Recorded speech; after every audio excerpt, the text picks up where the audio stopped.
निपाणी नगरपालिकेचे दुर्लक्ष. आंदोलन नगरात भर उन्हाळ्यात पावसाळा. सांडपाणी रस्त्यावर आल्याने नागरिकांना नरक यातना. सचिन पाटील यांच्या दारात साचले पाण्याचे तळे. निपाणी येथील आंदोलन नगर परिसरात निपाणी नगरपालिकेच्या अक्षम दुर्लक्षामुळे नागरिकांना गंभीर समस्यांचा सामना करावा लागत आहे. भीषण उन्हाळ्यातही या भागातील गटारी तुंबल्या असून सांडपाणी थेट रस्त्यावर आल्याने घरासमोर दुर्गंधीयुक्त पाण्याचे तळे साचले आहे.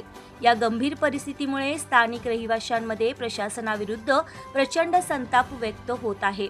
सध्या निपाणीत कडाक्याची ऊन पडत असताना आंदोलन नगर मात्र पावसाळ्यासारखी स्थिती निर्माण झाली आहे. गटारीची नियमित स्वच्छता होत नसल्याने सांडपाण्याचा निचरा पूर्णपणे थांबला आहे.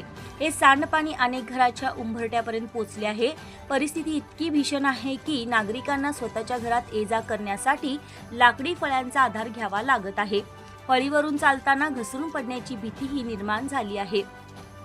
यावेळी स्थानिक नागरिक सचिन पाटील यांनी आपली प्रतिक्रिया व्यक्त केली. ते बोलताना म्हणाले, त्यांनी संताप व्यक्त करत ते म्हणाले की आमच्या घराच्या अगदी दरवाजापर्यंत सांडपाणी साचले आहे. दुर्गंधीमुळे घरात राहणे अशक्य झाले असून आजार पसरण्याची भीती आहे. सांडपाण्यातून वाट काढण्यासाठी आम्हाला लाकडी फळी टाकावी लागली आहे. पालिकेला वारंवार कळवूनही याकडे कोणाचेच लक्ष नाही. आम्ही कर भरूनही अशा नरकयातना का भोगायच्या, असा सवाल त्यांनी यावेळी केला आहे.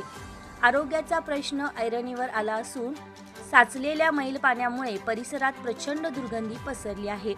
यामुळे ढासांचा प्रादुर्भाव वाढला असून लहान मुले आणि वृद्धांच्या आरोग्याला मोठा धोका निर्माण झाला आहे. परिसरात डेंग्यू, मलेरिया यासारख्या आजारांची धास्ती पसरली आहे.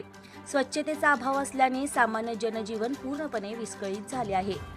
यावेळी प्रशासनाला निर्वाणीचा इशारा. नगरपालिका प्रशासनाने तात्काळ या गटारींची स्वच्छता करून पाण्याचा निचरा करावा, अन्यथा आंदोलन नगरवासियांच्या वतीने तीव्र स्वरूपाचे जन आंदोलन छेडले जाईल, असा इशारा यावेळी देण्यात आला आहे.